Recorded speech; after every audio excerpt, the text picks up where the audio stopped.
जाते हैं, उसी प्रकार बाबा ने भी इस नीम वृक्ष को उतना ही पवित्र माना और प्रेम किया। महर्षापति और शिरडी के अन्य भक्त इस स्थान को बाबा के गुरु का समाधि स्थान मानकर सदैव नमन किया करते थे। 3 वाड़े। नीम वृक्ष के आसपास की भूमि श्री हरि विनायक साठे ने मोल ले ली और उस स्थान पर एक विशाल भवन का निर्माण किया, जिसका नाम साठेवाड़ा रखा गया। बाहर से आने वाले यात्रियों के लिए वह वाड़ा ही एकमात्र विश्राम स्थान था, जहाँ सदैव भीड़ रहा करती थी। नीम वृक्ष के चारों ओर चबूतरा बांधा गया। सीढ़ियों के नीचे दक्षिण की ओर एक छोटा सा मंदिर है, जहाँ भक्त चबूतरे के ऊपर उत्तराभिमुख होकर बैठते हैं। ऐसा विश्वास किया जाता है कि जो भक्त गुरुवार तथा शुक्रवार की संध्या को वहां धूप, अगरबत्ती आदि सुगंधित पदार्थ जलाते हैं तो वे इस कृपा से सदैव सुखी होंगे।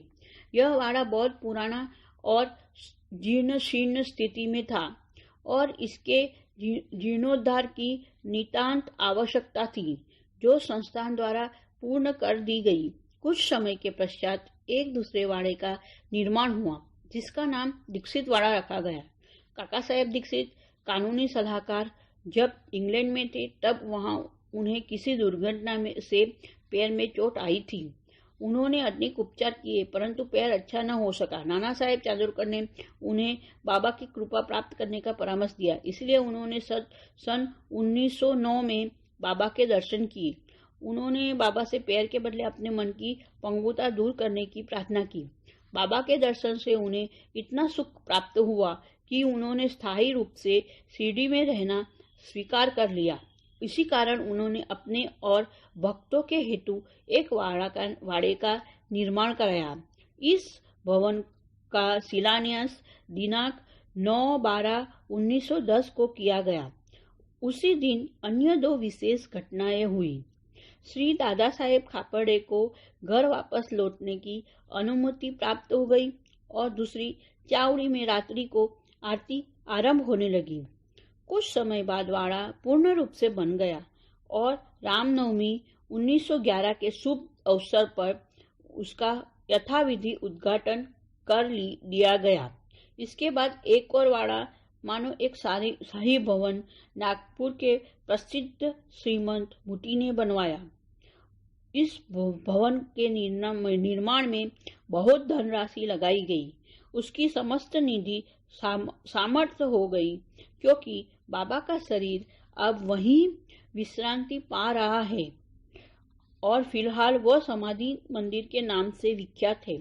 इस मंदिर के स्थान पर पहले एक बगीचा था, जिसमें बाबा स्वयं पौधों को सींचते और उसकी देखभाल किया करते थे। जहाँ पहले एक छोटी सी कुटी भी नहीं थी, वहाँ 3 वाड़ों का निर्माण हो गया।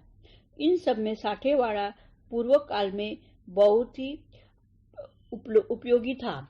बगीचे की कथा वामन तात्या की सहायता से स्वयं बगीचा की देखभाल और शिरडी से साईं बाबा की अस्थायी अनुस्मृति तथा चांद पाटिल की बारात में पुनः शिरडी लौटना, देवीदास जानकीदास गंगागीर की संगति, मोहिद्दीन तंबोली के साथ कुश्ती, मस्जिद में निवास, सी डेंगले व अनन्य भक्तों पर प्रेम तथा अन्य घटनाओं का अगले अध्याय में वर्णन किया गया है।